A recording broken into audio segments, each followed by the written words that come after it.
It has been almost an entire decade, and we just now got another solo Batman film. And Matt Reeves swung for the fences, and he hit the home run with this.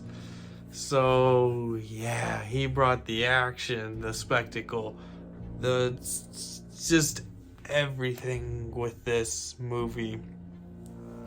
I can't tell you how excited I was for this movie. I was over the moon for it. And me and my dad went and saw it just tonight, thinking opening night. This will be the second movie that I've seen opening night. Shots in this film are just like, I want to take that, frame it, and put it on my wall. Like, it's amazing. And the action, the freaking practical effects. There's probably only 2 parts, I will say, that used CG effects. The only 2 parts I figure used CG effects are the part when Batman glides down from the GCPD building and then pulls a chute and then goes for a bit of a ride, tumbling across cars and stuff. And then one shot, well, it lasts long, it's a few seconds, but when there is a bat in a cage flying around and Robert Pattinson has to stick his hand in there to grab one of the letters that Riddler left him. So those are the only 2 times that I noticed during the 3 hours that would be CGI effects. So there's that. And the music for this film. The music carries this film.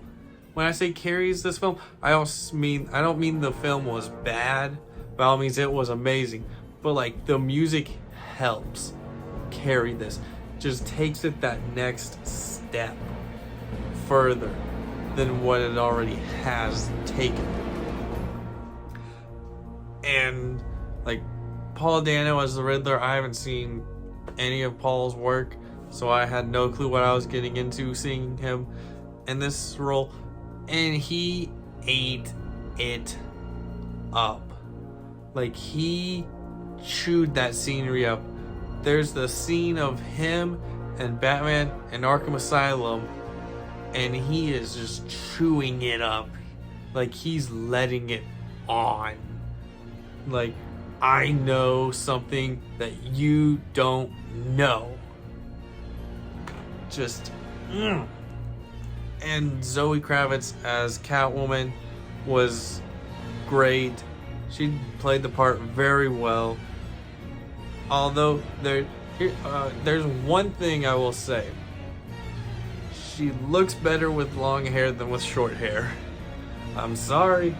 That's just my opinion. She looked far better with her long hair than the cut down short hair. But I was not on the crew for costume, hair, and makeup stuff, so whatever. But she's good. She played Catwoman very well.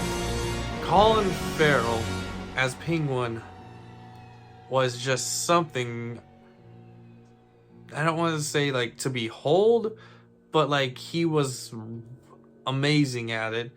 Like, obviously when the first trailer came out and there was the shot of him and no one knew it was him, like, I wasn't sitting there watching like, oh yeah, it's Colin Farrell. It's like, no, this is friggin' Penguin.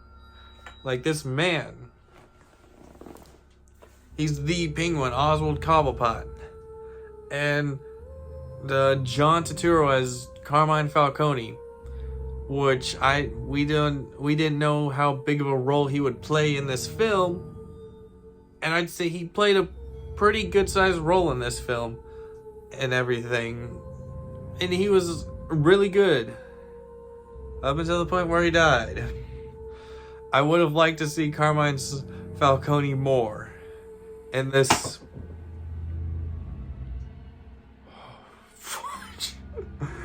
My stinging ring light off back there just did something. As I was saying, I would have loved to see Carmine Falcone some more in this potential trilogy, because they're in talks to make the second one. So I would have loved to see him more, but he's dead, so we can't have that. The Penguin is taking Carmine's role as the mob boss, so Penguin's moving his way up in the world.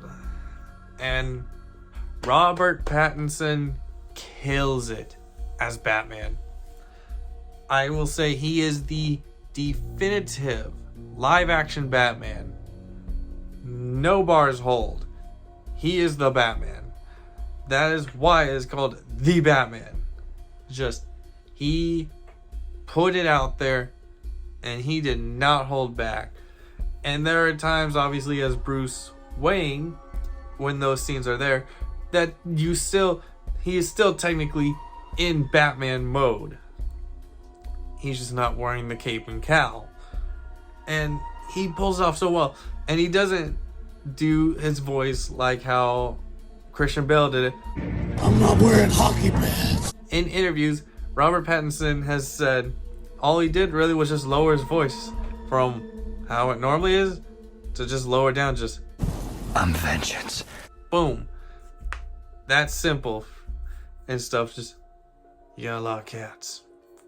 Just lower his voice and it works. It's funny because when we were on our way to the theater, I was thinking, oh shoot, for some reason I was just thinking like, man, I may not actually like his voice for some reason.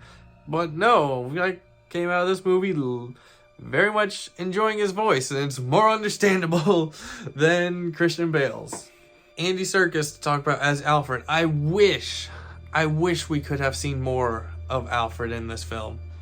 There just wasn't enough. I wish we could have seen more of him.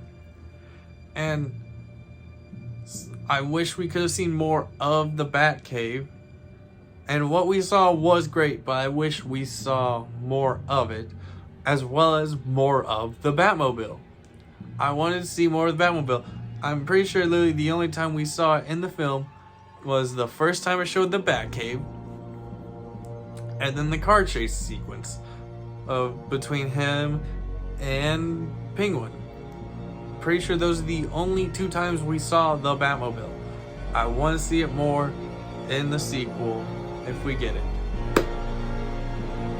And I will say the first 2.5 acts are the best.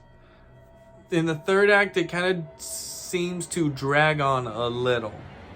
Just because we get 2.5 hours in, it's like, okay, it feels like things are wrapping up, and it's like, nope, there's still a bit more to go on here. We're not done yet. And it's like, oh, okay.